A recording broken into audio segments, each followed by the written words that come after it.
요즘 국내는 집값 폭등, 전세 대란으로 내 집 마련이 사회적인 문제가 되고 있습니다. 이를 비판하는 듯한 의외의 인물이 있었으니 웹툰 작가 기안84입니다. 9일 웹툰계에 따르면 지난 6일 올라온 복화광 312화 두더지 2화에서는 한 초등학교에서 아이들이 아파트 평수에 따라 편을 가르고 집이 없는 아이가 왕따를 당하는 이야기가 전개됐습니다. 이번 화의 주인공인 체육교사 역시 가끔은 기가 막힌다. 이렇게 열심히 해도 집 살 길은 보이지가 않는 게 닿을 수도 없는 이야기 같은 이라고 좌절하며 멀리 있는 달을 향해 손을 뻗는 장면이 이슈가 되었습니다. 이 해당 장면에서 일부 네티즌들이 달이 문재인 대통령의 애칭인 달님을 지칭 기안84가 현 정부의 부동산 정책을 겨냥한 것이 아니냐는 주장이 나오고 있습니다. 국내 집값 폭등을 다룬 문재인 정권 풍자라는 의견과 그냥 만화일 뿐이다, 표현의 자유도 없는가라는 등 네티즌들의 갑론을박이 펼쳐졌습니다. 이렇게 정치적인 발언으로 이슈가 됐던 사건은 연예계에서도 찾아보실 수 있는데요. 오늘은 정치적 발언으로 이슈가 됐던 연예인 탑4를 알려드리고자 합니다. 김제동은 대표적인 진보 연예인이라고 알려져 있는데요. 강연이나 방송 인터뷰에서 무수한 정치적 발언을 한 연예인으로 알려져 있습니다. 특히 사드 반대 발언으로 논란이 많았는데요. 이후에도 4.15 총선 유세 과정에서도 민주당이 보수하고 정의당, 미래당 등이 경쟁하면 좋겠다며 깜짝 발언을 하는 등 정치적인 의견을 여전히 당당히 표현하고 있습니다. 정치에 적극적인 관심과 의견을 표현해오고 있는 김제동 씨는 그만큼 정계 입문설이 많이 돌기도 했습니다. 이에 정치는 전혀 생각이 없다고 밝혔지만 최근 TV 프로그램에서 정계 진출이 필요하면 하겠다고 말한 바 있습니다. 김제동 씨는 고액 강연료 논란으로 구설수가 올라 현재 모든 방송 활동을 중단하고 있습니다. 김규리 씨는 최근 소식이 뜸한 연예인이었는데요. 19년 방송된 MBC 라디오스타에서 이날 김규리는 모두 아시겠지만 큰 위기가 와서 10년 공백이 있었다고 말했습니다. 김규리 씨는 과거 2008년 광우병 파동 당시 차라리 청산가리를 털어넣는 편이 낫겠다는 발언으로 이명박 정부 시절 문화예술계 블랙리스트 문건에 이름을 올랐습니다. 이후 국정원 개혁위원회에서 이명박 정부 시절 작성된 권정원판 블랙리스트 명단에 자신의 이름이 있는 것을 확인한 김규리는 이후 SNS를 통해 이 블랙리스트 관련 내용을 언급했습니다. 뉴스 화면에 캡처해서 올리며 이 몇 자에 나의 꽃다운 30대가 훌쩍 가버렸다. 10년이라는 소중한 시간이 라는 말을 남겼습니다. 또한 내가 그동안 낸 소중한 세금들이 나를 죽이는 데 사용됐다니 라고 덧붙여 안타까움을 자아냈습니다.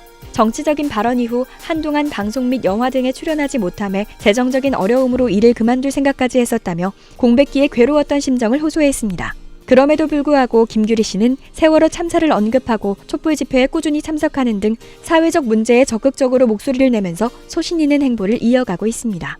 정우성은 지난 2014년부터 UN 난민기구 홍보대사로 활동하며 자신을 향한 반대의 목소리에는 엄마나 청년으로서 낯선 이방인에 대해 느끼는 불안감과 우려를 존중한다면서도 일부에서는 조직적으로 혐오 감정을 이끌어내는 사람들이 있어 마음이 아프다라고 밝혔습니다.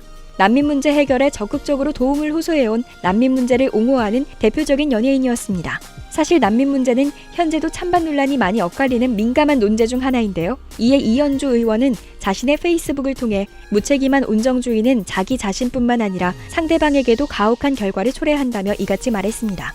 이어 난민을 받는다는 것은 국가가 국민의 혈세로 그들의 사회보장을 책임지며 그들로 인한 노동시장의 변화, 모든 위험과 불편, 피해를 감내한다는 것이라며 그의 입장에 불편한 기색을 내비쳤습니다. 그는 이후에도 영화 아수라 팬클럽 단체 관람에서 박근혜 나와라는 발언으로 촛불 집회 진행 중이었던 당시 큰 화제가 되었습니다. 또한 KBS 뉴스 인터뷰에 출연해 KBS의 정상화를 바란다는 발언을 두고 일각에서는 논란이 되었는데요. 당시 KBS는 공영화의 기능을 잃었으며 정권에 기대어 편파적인 인사진행 등으로 고대영 이사장 해임을 위해서 투쟁하고 있었습니다.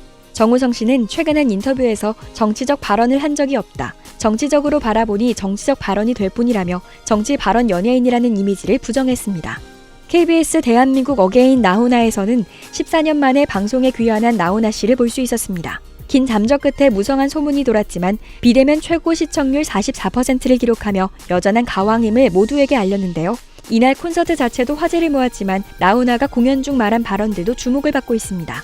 나훈아 씨는 방송 공연에서 이 나라는 바로 오늘 여러분이 지켰다. 왕이나 대통령이 국민 때문에 목숨을 걸었다는 사람을 한 번도 본 적이 없다. 국민이 힘이 있으면 위정자들이 생길 수가 없다는 등 콘서트 중간중간 정치적 발언을 여러 번 하였고 이런 나훈아의 소신 발언은 정치권까지 들썩이게 만들었습니다. 이재명 의원, 원희룡 제주도지사, 장제원 의원 등 다양한 정계 사람들이 SNS에 나훈아 발언에 대한 피드백을 남겨 화제가 됐습니다. 연예인은 발언 하나가 큰 이슈가 될 수 있습니다. 그들의 정치적인 발언들 역시 많은 사람에게 영향을 끼칠 수밖에 없는데요. 이런 발언에 대해 맞고 틀리다 할 수는 없지만 그들의 영향력을 생각하며 한 번 더 생각하고 발언을 해야 할 것 같습니다.